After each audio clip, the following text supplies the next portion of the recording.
Welcome back to the channel. So today's gonna be a continuation of one of my last videos when I talked about my tools, my $15,000 in tools I have here. I got a couple questions that I want to answer real quick, so let's get started. So, not to confuse anyone, that's US General, that's Husky. This is Husky's 72-inch heavy duty. I'm saying heavy duty because it's, heavy duty mobile, toolbox cabinet, whatever you want to call it.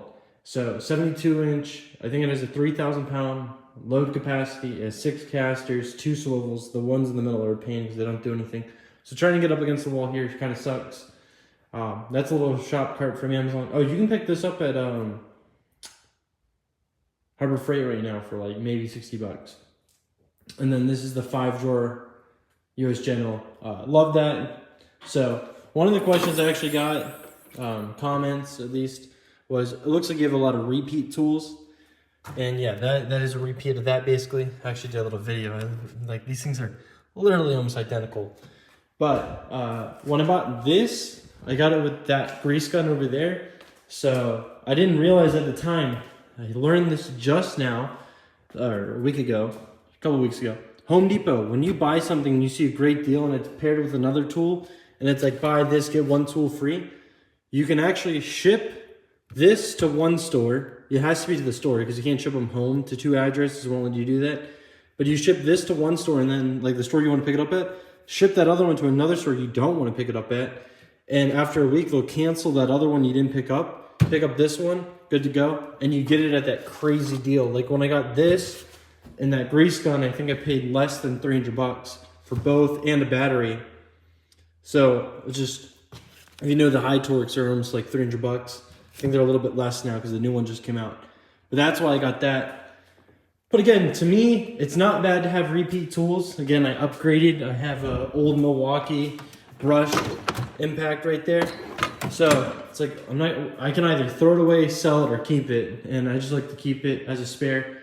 I'm doing a whole separate build for a mobile mechanic business that I'm about to start in January. So I have that whole setup that I'm working on right now. And again, like I said in my last video, this is kept at a farm, a 60-acre property. So yes, I have tools here. I have tools for my business. And then I have tools that I want to do my personal stuff with. So a big mix of stuff. And again, like, I think this is awesome, but you caught someone's eye. This is a 3/8, and this is the 1/2-inch right angle impacts, which are absolutely amazing. I love those so far, using them. Really great for doing brakes and stuff. Really tight quarter stuff. It actually has enough power to get off caliper bolts, which is awesome. Still running a little bit of issues with some calipers. You can't get them to fit in there. But again, to me, it's not bad to have extra tools, because this is one thing that killed me when I worked at the dealership. When your tools break, right, I get the whole snap-on, oh, the truck's going to come and they're going to replace it. Well, if your tool breaks on a Tuesday and he comes on a Monday, you got to wait a week. And that's the whole problem I had. So why not have a spare? Like, this is a long neck, this is a regular one. So if this one broke, right, you can go the rest of the week with this and not be out.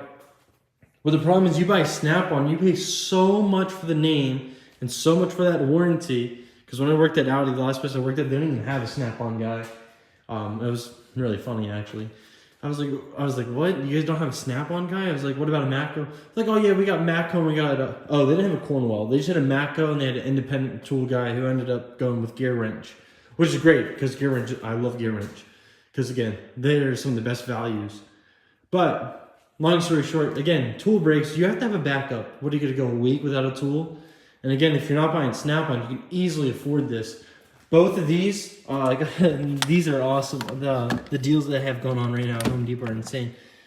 Both of these together, 120, 120. So it's like, what, 240 for 2 of those. And then you can get the Milwaukee 12-amp version now.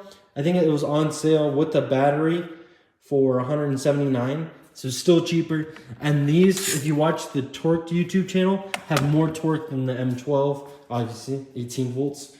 The only thing is the configuration of that setup is not the best. But yeah, otherwise, no, I don't really have repeat tools. I have impact, I have chrome, And then so maybe up here I have a soft flex head snap-on wrench versus the metal handle gear wrench. But again, I have chrome, I have impact, I have shallow. So it's just a big mixture, swivel sockets, stuff like that, specialty sockets. So not really too much of repeat, but it's just, again, I also want to have all the tools. That was the other thing when I started. I wanted the quantity of tools over the quality, because to me, I didn't want to have to go around asking for someone for a tool because I didn't have it. You know, it just gets annoying having to borrow tools.